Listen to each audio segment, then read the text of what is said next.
I'm going to go backwards to some of the things you were talking about. We're talking about the language thing, and I just came from California where it's extremely a lot of illegal immigrants there. And one of the things that you notice when you're talking about hunting for a job is most of them want to say you must be able to speak Spanish to get this job, because they're catering to illegals who don't speak English, because they don't care, because they're going to make us learn how. So I find I have exception to that. But anyway, and yep, so I just came from government. I'm in government healthcare. My husband's in the military. We are celebrating 20 years this year, or 21 years actually being in the military. I've been with him almost that whole time. But anyway, I've watched the healthcare system change while I've been in it. I very rarely get to see the same doctor. Okay, that's the first thing. I've also had procedures done to me that were questionable because I had a lot of people in training doing them. But the biggest thing is time. I can't get in to see a doctor. If I'm sick or my children are sick, that'll be a month before you can get in to see the doctor. So what do? We go to the emergency room. And I sit there with everybody else who couldn't get into the doctor, especially cold and flu season, and your kid's vomiting on the floor, and in walks somebody with 3 little girls that are running all over the place, and because they have secondary insurance, they get seen before the rest of us. Okay, my husband works just as hard as any other guy in the military. Of course, I can't say he's ever gone to fight, but he's in the battle regardless. But the healthcare system, the better they try to make it, the worse it gets. I am right now so blessed to have moved to Arkansas and got in their remote TRICARE because I get to go see a doctor. I get to tell her what's wrong with me, and she gets to work out a plan for me, and I get to come back next week and talk to her about it, and she's running tests and she's going to know me.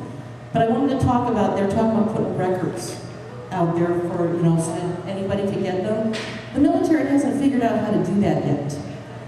I had to have my records requested, and I had to go, okay, well, you want to contact Balboa Hospital because I had most of my urgent care there, plus I go there for a certain doctor, so probably my most recent records will probably be there.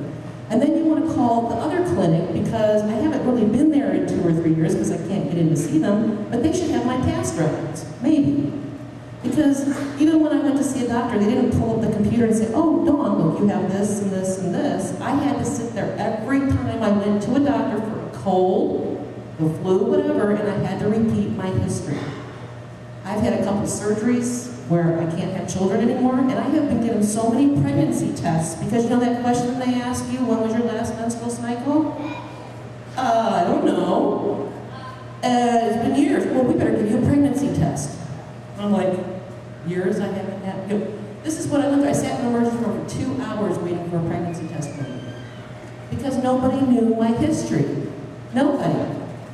So it's not the greatest system that they're looking to put us on. I have no faith that they can try and make this better. Amen, sister. Okay, are there other questions? Yes, ma'am. I don't know the history, but I've been blessed to have the second. I guess it's state-funded insurance. It's just a flat rate of $25 a month. And with my income, it's a bigger blessing. It's from the tobacco fund, I guess, they lost it. And they put it towards this. And it's just a blessing. Well, and there's an interesting history with state insurance programs. In Tennessee set up TennCare, T-E-N-N-C-A-R-E. And Tennessee Care was estimated to cost them about $150 million a year. Once it went over about $5 billion, they said something's really broken. The fact is, the efficiencies we've been talking about weren't applied. The things that need to be done to change things weren't applied. It is a very expensive thing to do. And as I've said, I think we have a Christian and a moral obligation to care for the lame, the widow, the orphan, the afflicted. But the problem is, in my view, we haven't pursued these kinds of solutions. And what we've done is said, okay, we'll take care of you. We think we can do it for this much, but over time, we know we can't. To your point, this notion of electronic records, our president has said he thinks he can squeeze out $300 billion in efficiencies by doing things smarter with Medicare and Medicaid. And I say that's horrible. The efficiencies aren't there until you look for true statutory reform. Anything else? Yes, sir.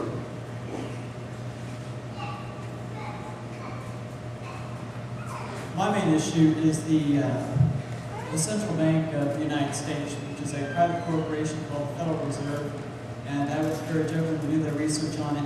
But essentially, it loans out money at interest to the United States government, and the system is inherently inflationary, so there's no way, mathematically, to reduce the deficit until this institution is either changed or brought down. So what would you do about this, sir? Well, and of course, you talk about the Fed. There is a bill on the House floor right now, and it has been there for a while, to do a full audit of the Fed.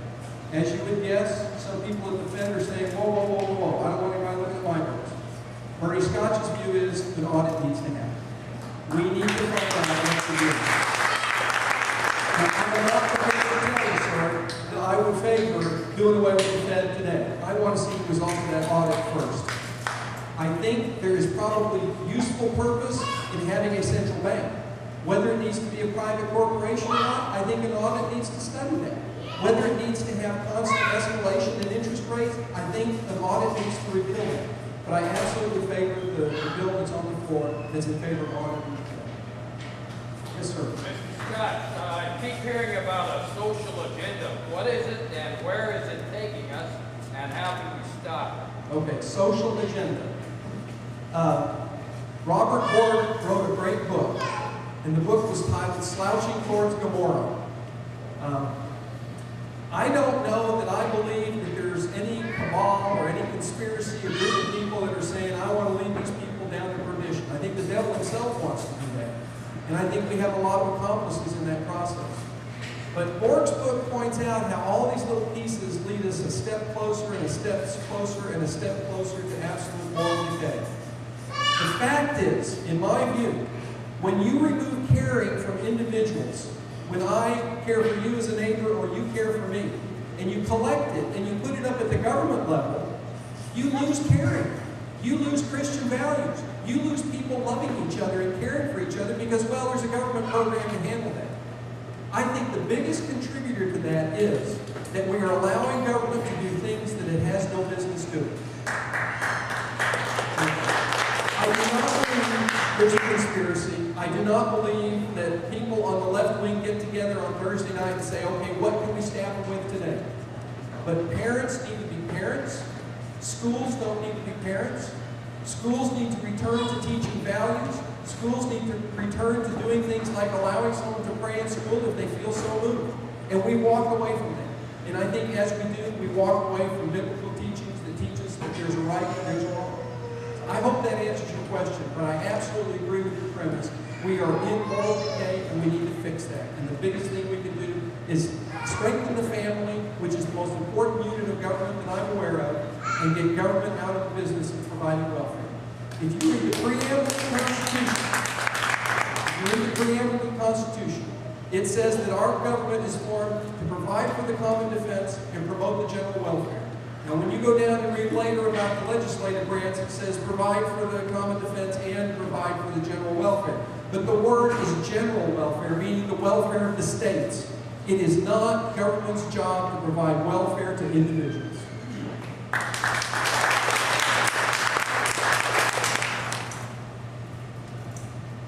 People getting social aid checks do not require a urine test for drugs. I'm sorry, what's the question? Why do people getting social aid checks are not required to take urine tests for drugs? Yeah. The question is, why don't they have to take a drug test if they're going to get federal assistance? I'm all for it, sign me up. And I'll give anyone a urine sample anytime they want. I want to do it private, of course, but you know, I think someone ought to be willing to do that to get assistance from the government. I agree with your premise, absolutely. Yes, sir.